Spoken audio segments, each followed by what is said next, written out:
வணக்கம் கிரிக்கெட் ரசிகர்களே.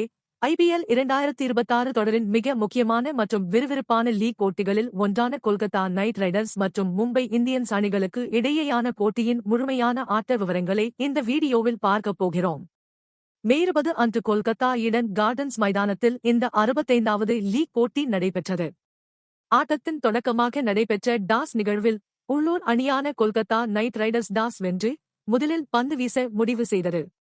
முதலில் பேட்டிங் செய்ய களமிறங்கிய மும்பை இந்தியன்ஸ் அணிக்கு ஆரம்பமே பெரும் அதிர்ச்சியாகவும் ஏமாற்றமாகவும் அமைந்தது.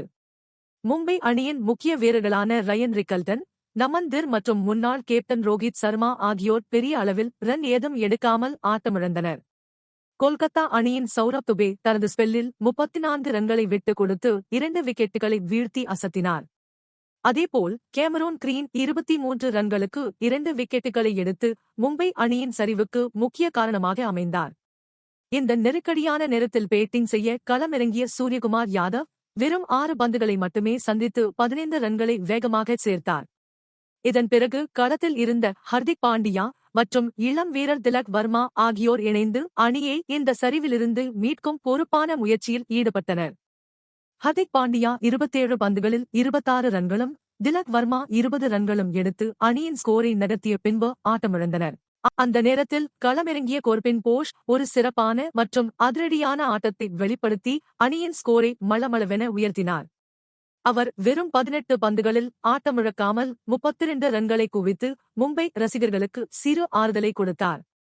இவருடைய இந்த சிறப்பான ஆட்டத்தின் உதவியால் மும்பை இந்தியன்ஸ் அணி 20 ஓவர்கள் முடிவில் 8 விக்கெட்டுகள் இழப்புக்கு 147 ரன்கள் என்ற ஒரு போராடக்கூடிய இலக்கை நிர்ணயித்தது.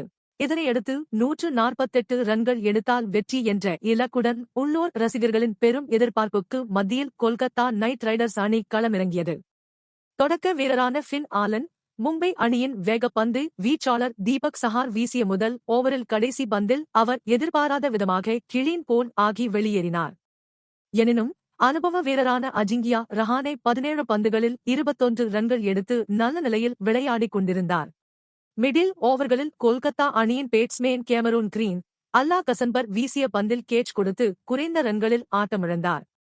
ஆனால் அந்த இக்கட்டான சூழ்நிலையில் ஜோடி சேர்ந்த அனுபவ வீரர் மனிஷ் பாண்டே மற்றும் அதிரடி வீரர் ரோஹ்மன் பவல் இருவரும் பொறுப்பை தங்கள் தோள்களில் சுமந்து கொல்கத்தா அணியை சரிவிலிருந்து மீட்டு வெற்றி பாதைக்கு அழைத்துச் சென்றனர். ஒருபுறம் மனிஷ் பாண்டே 33 பந்துகளில் 45 ரன்கள் குவித்து அசத்தினார். மறுமுனையில் ரோஹ்மன் பவல் 30 பந்துகளில் 40 ரன்கள் குவித்து அசத்தினார். இவர்களது சிறப்பான பார்ட்னர்ஷிப் கொல்கத்தா அணியின் வெற்றியை உறுதி செய்தது. பேட்டிங்கில் அதிரடி காட்டிய மும்பை பந்துவீச்சாளர் கோர்பின் போஷ் பந்துவீச்சிலும் தனது முழு திறமையை காட்டினார். அவர் 3 ஓவர்களில் 30 ரன்களை விட்டுக் கொடுத்து 3 மிக முக்கிய விக்கெட்டுகளை வீழ்த்தி கொல்கத்தா அணிக்கு நெருக்கடி கொடுத்தார்.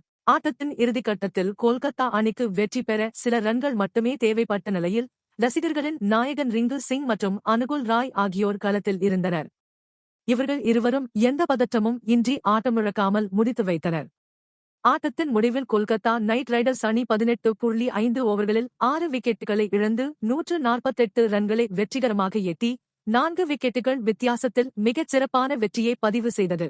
இந்த நெருக்கடியான போட்டியில் சிறப்பான மற்றும் பொறுப்பான பேட்டிங்கை வெளிப்படுத்தி அணியின் வெற்றிக்கு மிக முக்கிய காரணமாக அமைந்த கொல்கத்தா வீரர் மனிஷ் பாண்டேவுக்கு பிளேயர் ஆஃப் தி மேட்ச் விருது வழங்கி கௌரவிக்கப்பட்டது.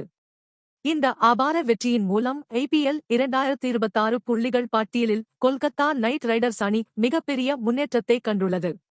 தற்போது 13 போட்டிகளில் விளையாடி 13 புள்ளிகளுடன் புள்ளிகள் பட்டியலில் 6வது இடத்துக்கு முன்னேறி தனது பிளே ஆஃப் வாய்ப்பை உயிர்ப்புடன் வைத்துள்ளது.